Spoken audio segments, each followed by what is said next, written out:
get things started right on time.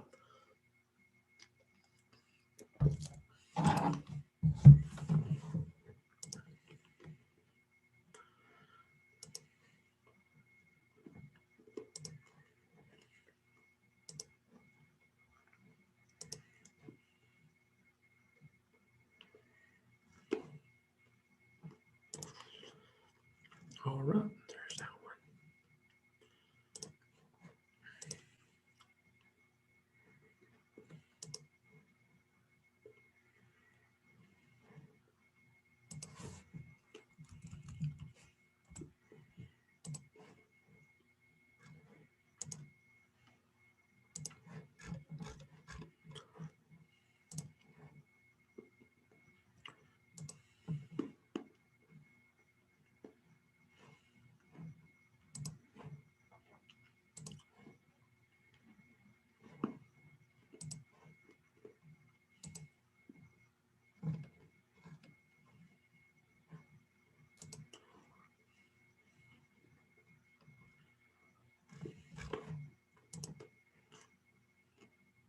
All right, I think we have everything going and everything as it should be.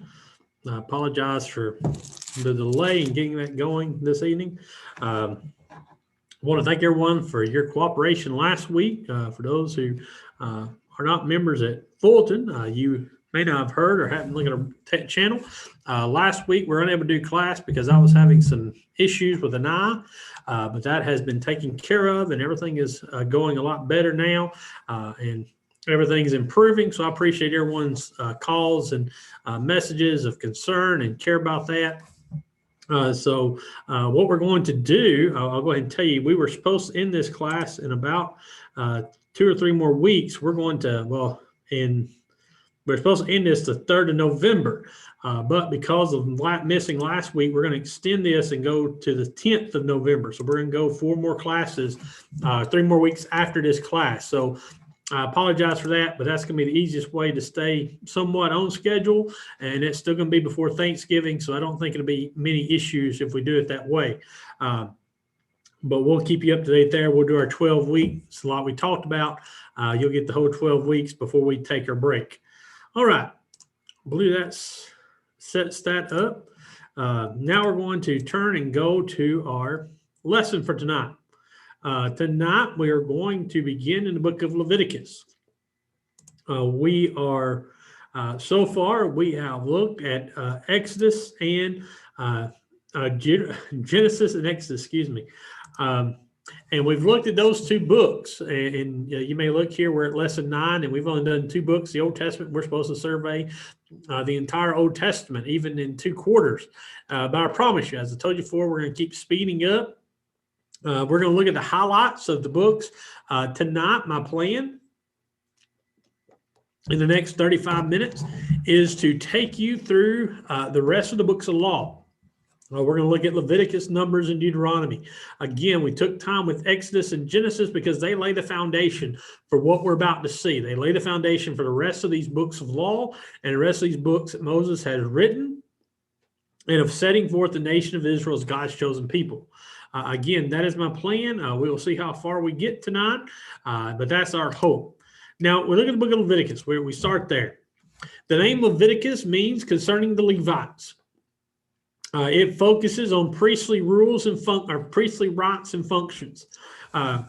It contains the instructions of God, which constituted the basis for civil and religious life among the Israelites.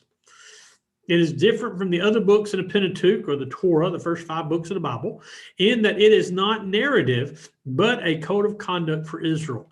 And I told you last week, the end of Exodus and the beginning of the book of Leviticus is usually some hard text for us to read, especially when we're a newer Christian or we're not used to reading the Bible, because in Genesis and Exodus, we're being told a story. We're giving a narrative. We're following the Moses, and we're following the Israelites in Exodus. We're seeing Abraham and his descendants in Genesis. And we get to Leviticus expecting that story to continue, although the end of Exodus talks about the tabernacle and the law. But you get to Leviticus, and Leviticus is a totally different book. It is a totally different book in that it is a book that is laid out and is focused upon the laws and the priest. And therefore is a book that we need to take time and look at and consider what it teaches us. It is a book that is very important. It is a book that uses the expression, the Lord spoke to Moses. Throughout this book, you see some of the passages here. There's even more. These are just, again, 5 times in the first 7 chapters when Moses writes those words. The Lord spoke to Moses saying this was from God. And Leviticus is the book in which it is intended to stress the holiness of God and to show the proper way for his people, God's people, to approach him in worship and consecrated living. It is the book that describes how to live for God and what you're to do for God and how God is a holy God and what that holy God expects out of you. And so as we look at the book of Leviticus, we begin by looking at the sacrificial system. Remember, we talked about the book of Leviticus is based on and for the Levites. And as such, being for the Levites, it is a book about the sacrifices. In the first 6 chapters, we see 5 sacrifices that are talked about. The first is the burnt offering. This is an offering that was given to God in which the entire animal that was offered is to be burned up. No piece was to remain. No piece was to be left. The animal was to be laid upon the altar and then set on fire. And that animal was to burn till it was completely consumed. The next was the grain offering, or the cereal offering, some will call it. This was an offering to go along with the burnt offering typically. That was an offering of grain, an offering of the fruits of what had been collected. And an offering to God for something God had done. Next, we have the peace offering. This is in chapter 3 of Leviticus. This is the offering to be at peace with God and to thank God for the peace that he's given. In Leviticus 3, we're told in detail what the peace offering is to be, what it's supposed to be offered for. Then in chapter 4 and chapter 5, or most of chapter 5, we have the sin offering. This was when Israel committed, or an Israelite committed a major or significant sin against God. This tells how they were to offer that sacrifice, what they were supposed to offer it, how they're supposed to offer it, what they're supposed to do with it in order to be made right with God. And then finally, the trespass offering. This is a lesser offense offering, or even a lesser offense when we sin, or when an Israelite sins against someone else. You have this trespass offering that was to be given. And again, these offerings, although they were in the old law, they had a purpose. When you look at these offerings, you see all these offerings, especially the sin offering, as being a foreshadowing of what's going to happen with Christ. And that's why the Old Testament is very important, because the offering of Christ on the cross, from an American standpoint, American idea, doesn't make a lot of sense. Why did God do that? But when you look at the Old Testament and you see that God laid out these offerings of animals and their blood, it makes sense why Christ had to be that ultimate sin offering. And the same is true of that trespass offering. So this is why we study, again, these important books. Chapter 6, beginning verse 8 through chapter 7, the end of chapter 7, there's special instruction for the officiating priest. God will give them instructions of how they're to behave themselves, what they're to do with their service, with their offering. Again, certain offerings, again, I told you, burnt offering was an offering which every part of the animal was to be burnt up. And the sin offering, every part of the animal was to be used. But in the other offerings, there were a piece of that offering that was supposed to go to the priest, and also a piece of the offering that went to the people offering that. When you would have a peace offering, your family would take a part of that. And when you partake of that peace offering, and you ate your part, you were, in a sense, communing with God. You were eating with God. And that was your fellowship meal, if you will, with God. And so there's a very specific instruction about what these priests are to do. And then in chapter 8, verse 1, God talks about the ordination of the Aaronic priest. This is the high priest, where these are to come from. All the priests, the Levites, were to come from the tribe of Levi, and the high priests were to come from the family of Aaron. They were to be his descendants. And so we have this very succinct time when they are given their role and told about what they're supposed to do. Then in Leviticus chapter 9, we have the initiation, where the priests take their role, they take their position, and they become the leaders of the spiritual leaders of Israel. Then in chapter 10, we have one of the few, I think about the only narrative in the book of Leviticus, and that is the death of Nadab and Abihu. Remember the story of Nadab and Abihu? They offer a strange fire on the altar. What that means is that they were supposed to offer a specific fire. I believe it's the altar of incense that they offer this offering on. And what they do is you're supposed to take fire from the altar of the burnt offerings that was in the courtyard. You're supposed to take that fire and use that fire was always burning. And you're supposed to take that fire to go inside to set the altar of incense in place. It's either they burnt the altar of incense or the altar of burnt offering, I forget. But anyway, what they do is they use a different fire. That's what strange fire means. They use something other than what God ordained. They use something other than what God told them to do. And when they didn't do it the way God told them to do it, God struck them down. God consumed them. And then we get into Leviticus 10, verses 8 through 11. And it's very interesting to see this story play out, because right after this story is told, God prohibits wine being consumed for functioning priests. In that when the priests were to serve him, when the priests were to be doing their service to him, they were not to be involved with wine. And this has led some people to think, and they may rightly be so, we don't really know, that perhaps Nadab and Abihu were drunk when they went up into the altar, when they went to the altar. And this could have explained why they didn't do what God had prescribed them to do, because they had not taken their office necessarily as sincerely and as succinctly as they should have. The other interesting about this, and we'll move on from here, was that Aaron, because the Nadab and Abihu sinned against God, Aaron and his family were told they cannot mourn.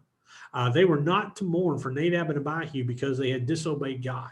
And that was a very harsh thing. But you got to think the reason they did that is because God had consecrated Aaron, and Aaron was in the middle of offering service to God. And therefore, he couldn't do this mourning and become unclean, because to be around a dead body would be to be unclean. So God has to stop Aaron. And Aaron actually, he tells Aaron not to mourn, and Aaron doesn't. Aaron finishes his job that he's in the process of doing.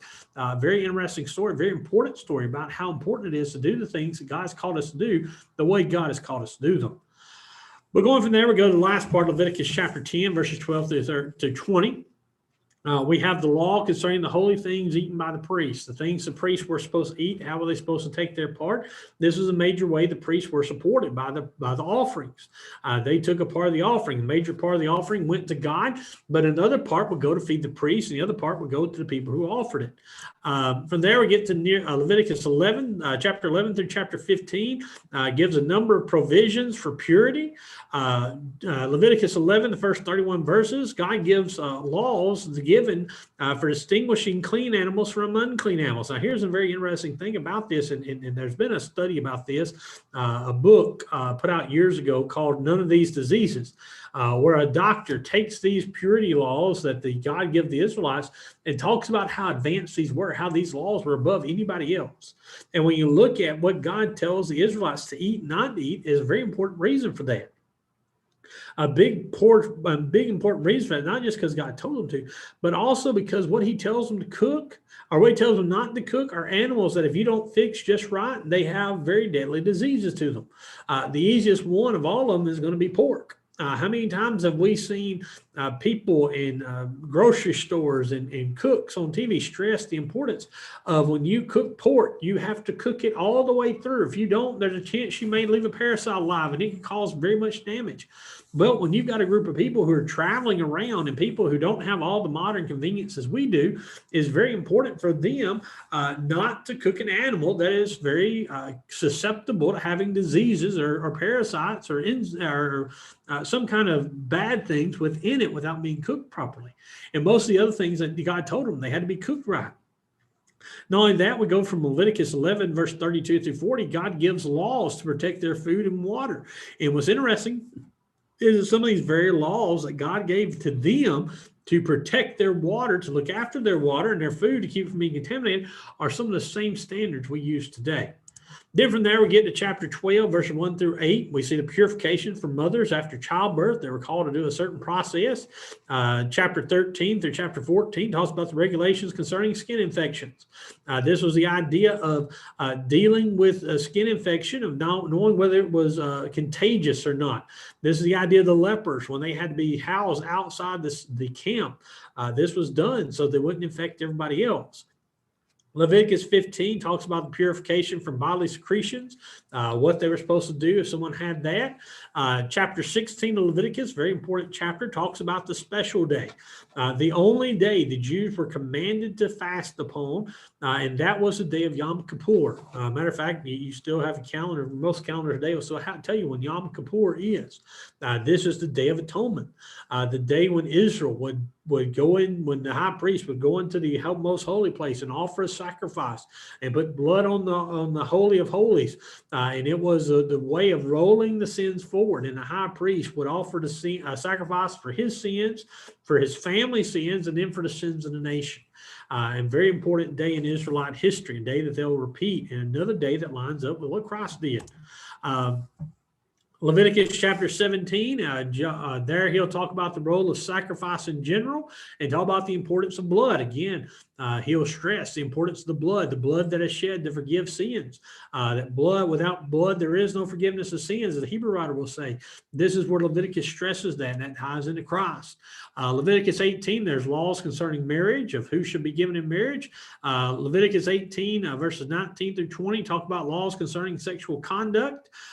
Then from there, we go to Leviticus chapter 19 through chapter 20, verse 27. There are laws about social conduct, of how they are supposed to rule themselves and act within themselves. Leviticus 21 and 22 speak of the special series of enactments about priests' behaviors and their duty, what they're called to do and how they're called to behave. Leviticus 23 talks about the holy festivals, the Passover, the Feast of Unleavened Bread, the Feast of Booths, or the Feast of Tabernacles, the new moon, the harvest. There's a few different festivals they're supposed to give. There's three major ones that God will give them here. But this is where God lays them out. Then Leviticus chapter 24, he talks about maintaining the tabernacle's lampstand and the table of showbread, how those were supposed to be upkept, how those are supposed to be taken care of. Then chapter 24, he'll talk about the severe penalties forgiven for violation of the laws of sanctification. If they violated the laws of making things holy, then this was the punishment they were supposed to give. Then Leviticus 25, 1-7, God tells them about the sabbatical year. The idea was that every 7 years they were supposed to refrain from farming. And the reason for that would be to let their land recover. They were supposed to plant and grow for 6 years, and then on the 7th year they rest. Let their land rest. Let their land recuperate. This is again something that God does that was needful for the earth. It was a year. It was a year that even today some people will practice something very similar to it when they talk about rotating crops. Is that if you were plant the same crop year in and year out, after so many years, you're going to use up all the nutrients in your farmland. And you have to either plant something else or let your land set for a while to build those nutrients back up. And this was God laying that out for them. Then finally, in Leviticus 25, 8 through 55, there's provisions for the year of Jubilee. This was to be after 49 years, basically after 7 years of sabbaticals, the seventh sabbatical year was to be a year of Jubilee. And this was a year where people were supposed to set slaves free. The land, if you had rented land to someone else or tried to sell land, it was go back to the original owner. It was basically a year of resetting everything back to where it was to begin with. Then next, Leviticus chapter 26, Moses will again exhort the people to remain faithful to the covenant, remain faithful to what God had called them to, and he'll also exhort them to keep the vows and the tithes. The vows and the tithes that they said they would give to God, they said they would give to him and his obedience. They're called to do that. They're called to do that faithfully. All right. From there, we're going to the book of Numbers. Again, Moses is the author of the book of Numbers. In Hebrew, this book is called In the Wilderness. In Greek, that means two numberings. This book has also been called the Book of March and the Roll Call. In this book, there are two number takings, two censuses that are given. And in this book, there's various laws and regulations given, but it is primarily an important historical record of the experiences of Israel wandering in the wilderness for 40 years. And what we're going to see in this book is that the book of Numbers was very important because it taught Israel to become an organized group. They began to have military precision in what they do, and God continued his work to prepare the nation for its work. And Israel's lack of faith that we're going to see was responsible for their long period of wandering, but it also taught them a valuable lesson in discipline of how true God is to what he is. Now, real quickly before we go any further, the book of Numbers takes place, although it takes place over a 40-year period, majority of this book take place, aside just, I think, 2 encounters, takes place in the 2nd year after the Exodus and the 40th year. That's the gap. He begins in the 13th month, the 2nd year after the Exodus. The people are still at Sinai. They have not left yet. And therefore, God calls for Moses to take a census, to count the people, to see how many are there. And again, the idea here is that God counts the people, Moses counts the people who are above the age of 20. And all the people, all the men above the age of 20 are numbered, and there are 603,550. The reason he does this is because these are your military age. These are the men who can fight. So they're wanting to see how big this is. And again, if you take this number, and most men at 20 years old in their time would have most likely had a wife, so you can easily double that number. And most of them had at least 1 or 2, if not 3 children. So then you take this number, you not only double it, then you can triple this number, even quadruple this number. And this is why we say that the Israelites were anywhere near 1.5, easy 1.5 to 2 to 3 million people at the Exodus. This was a huge group, and this is why Pharaoh was afraid of them. And so in Numbers chapter 2, God's going to tell the people there's a certain order they're going to march. They're going to head out in a certain way. And we're going to see in just a second that not only that, they're told how to camp around the tabernacle. The Levites, during the census, were exempted. They were not counted because they were not supposed to be military people, but we're also told how many Levites there are. And again, their number and their family added to that increases this number. The Levites, although they are exempted from military service, they are assigned special duties to the tabernacle service. And we'll see that sort of here. This is where they were supposed to set up camp. When they set up camp, this was the way to set it up. You'll notice at the top, you have Asher, Dan, and Naphtali. They were at the north border. Issachar, Judah, and Zebulun were on the eastern border. Gad, Reuben, and Simeon were on the southern border. And then Manasseh, Ephraim, and Benjamin were on the western border. Inside the tribes was where the Levites were. And the Levites were these groups. These were the major families of Levi. You had the family of Aaron. This is the family of the priest, the high priest. Then you had the family of the Merari, the Gershon, and the Kohath. Now, these people all had a special duty. Certain of them were told to carry the courtyard. Certain were told to carry the coverings. Certain ones carried the altar, the altar for burnt offering. Some carried the water basin, and so forth. All these little pieces. They all had a role. They all had a job they were to do. And so God set them up. And this is what I mean by military precision. God lined them up exactly how he wants them to do. And what happens, they'd have 6 tribes in front, the Levites with the tabernacle, and then 6 tribes in the back. So God had them in marching order. So before they set out to march, Numbers tells us about some certain laws that are given for the people. The first one is they're supposed to exclude the unclean from the camp. The idea was if you had someone who is unclean, who is possibly going to infect the other people, they were to be outside. They lived outside the tent. They lived outside the encampment in their own place. There was a restitution laws in case someone did someone wrong. There was a law given for how to try a person who is accused of marital infidelity. In chapter 6, we see the Nazirite vow was given for anyone wishing to live a especially consecrated life. Now, I'll go ahead and make this little comment here. The Nazirite vow was intended to be temporary. In most places, this was a voluntary vow that you took for a certain amount of time. And basically, the Nazirite vow was you didn't cut your hair, you didn't drink alcohol, you didn't touch anything unclean. The most famous of the Nazirite vows is Samson. The interesting thing about Samson is that Samson was given this Nazirite vow from God from birth. God tells his mother that he will be a Nazirite. Most Nazirites were not from birth. They were instead people who would take this vow for a certain period of time, sometime a couple of years.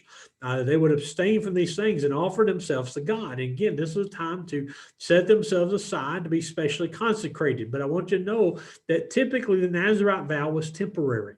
Very few cases. And again, Samson's the oddity to be it for lifelong. And some people think that maybe John the Baptist took a Nazirite vow, very similar to what the Nazirite was supposed to be. Then in Numbers chapter 7, there are special offerings made for the tabernacle.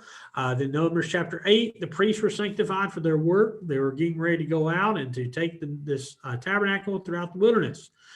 Chapter 9, before they leave, the first Passover memorial is observed. Then at the end of chapter 9, the functions of the cloud as guidance is explained. And again, they're told that when you see the cloud descend upon the tabernacle, you're to stop. You're to stay there. And when you stay there, until the cloud ascends. When the cloud is lifted up over the tent of meeting, then you can move. There's also going to be trumpet signals. Chapter 10 talks about trumpet signals that were to be blown to give a signal to the people of how they were to go. Now, we're going to look here at, this is the basic idea of the map that we've looked at.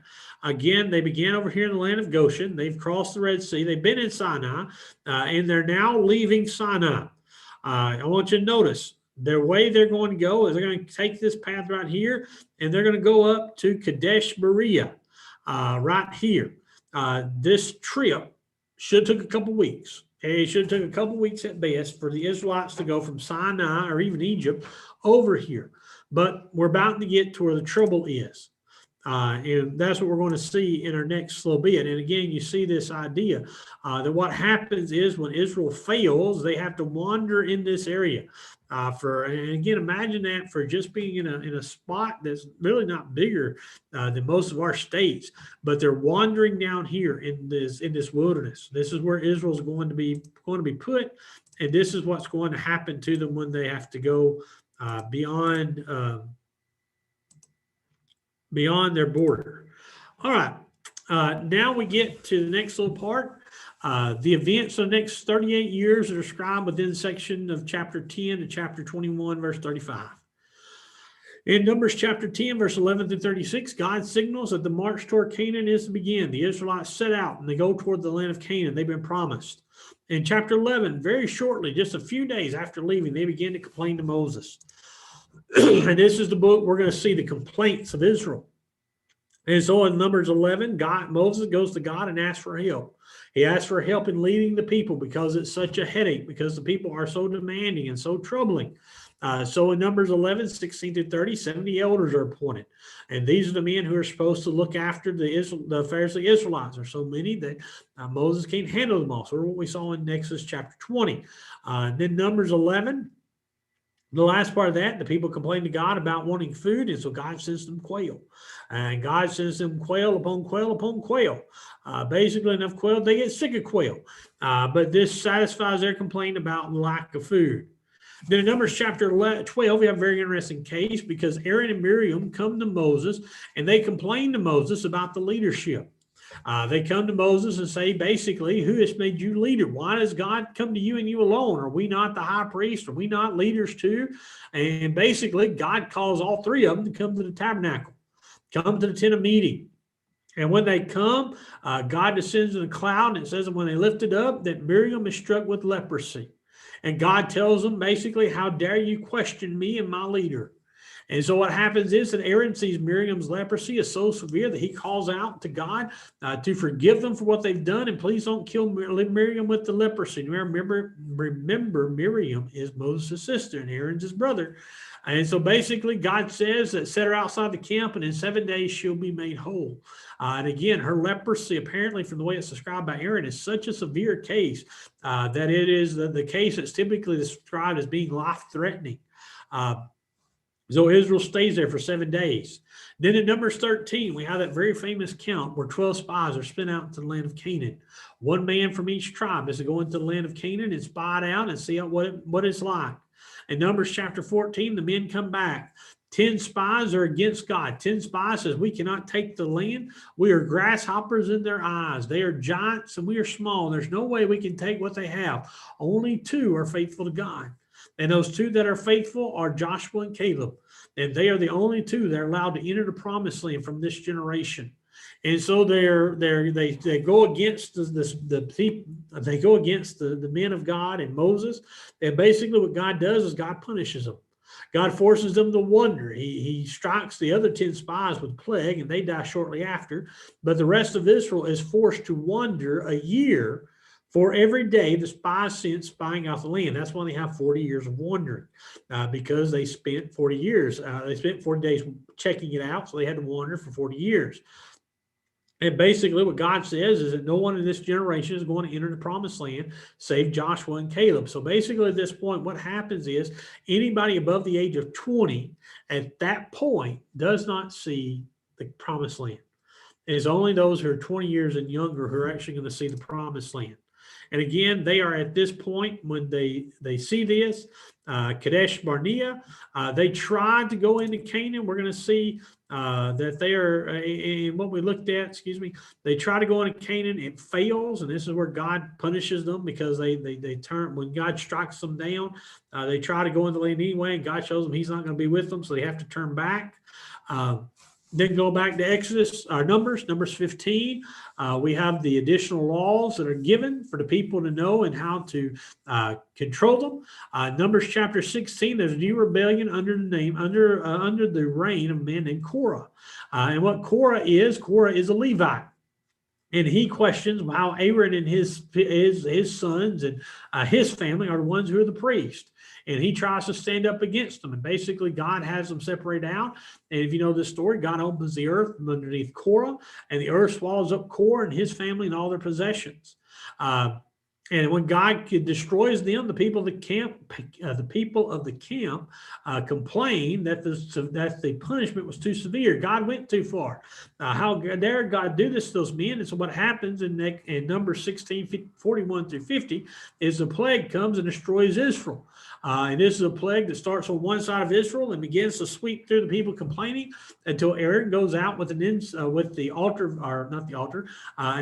bowl, and I forget the technical name of it. Basically, he is a stick with an incense ball on it, and he takes it out among the people. Where Aaron gets at, that's where the plague stops. But the people are punished because they're questioning of God. Then we have in Numbers chapter 17, Aaron is demonstrated to be the true high priest. Numbers 18, we see the duties and rights of the priest and Levite stated, what they're supposed to do, what they're supposed to receive, how they're supposed to be treated. Numbers 19, there's a function of water purification. God tells them how they're supposed to take care of the water and not drink the contaminated water. Numbers chapter 20, verses 1 through 13. Another very important part of the book of Numbers is Moses' sin at Kadesh.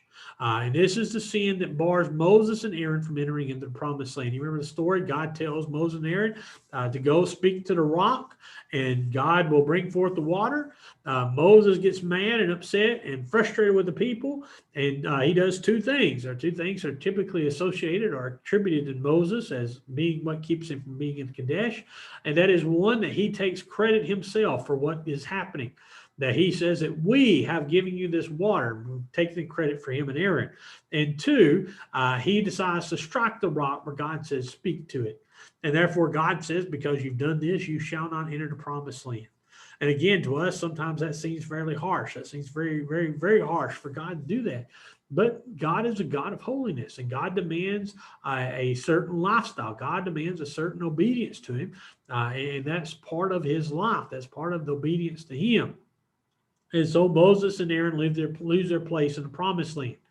Then Numbers chapter 20, verses 14 through 21, the Edomites refused the Israelites, the Hebrews, passage to their territory. Moses asked to go through the territory peacefully. The people refused. Here we are at the end of the journey. We're in the 38th year. They're trying to go up, and instead of going through Canaan to the south, they're going to go on the other side of the Jordan. This sets up a little bit what we're going to see next. Numbers chapter 20, verse 22 through 29, Aaron dies, and he is buried at Mount Hor. In Numbers 21, Israelites attacked by Canaanite chief, and God gives them the victory. And God gives them a major victory there in Canaan, and they begin to take some land. A Canaanite chief, again, it's not in Canaan; it's across the Jordan, in Moab, in that area. Let's see, Numbers 21, 4 through 9 is the Israel murmuring against God.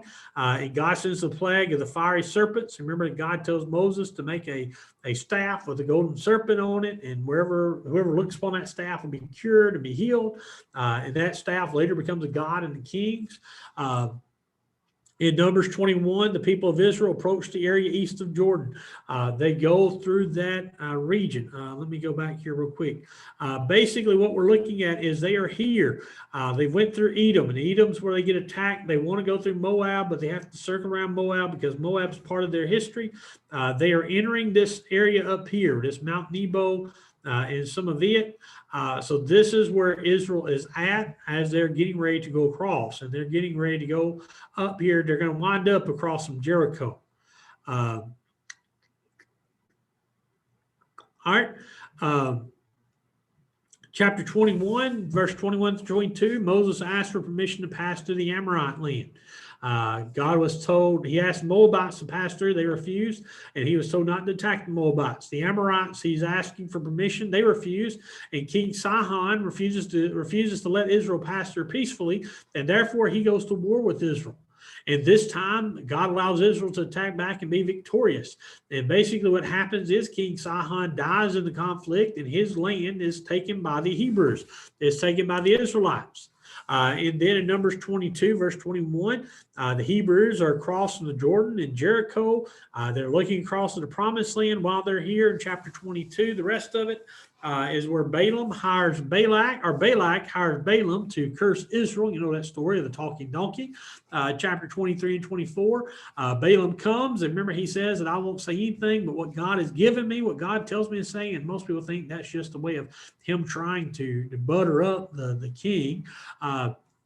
But basically, Balaam goes to curse Israel, but instead of cursing Israel, he blesses them 4 times. He blesses them 4 times, and they're told that they're going to defeat the Moabites and going to defeat the people who are across the Jordan.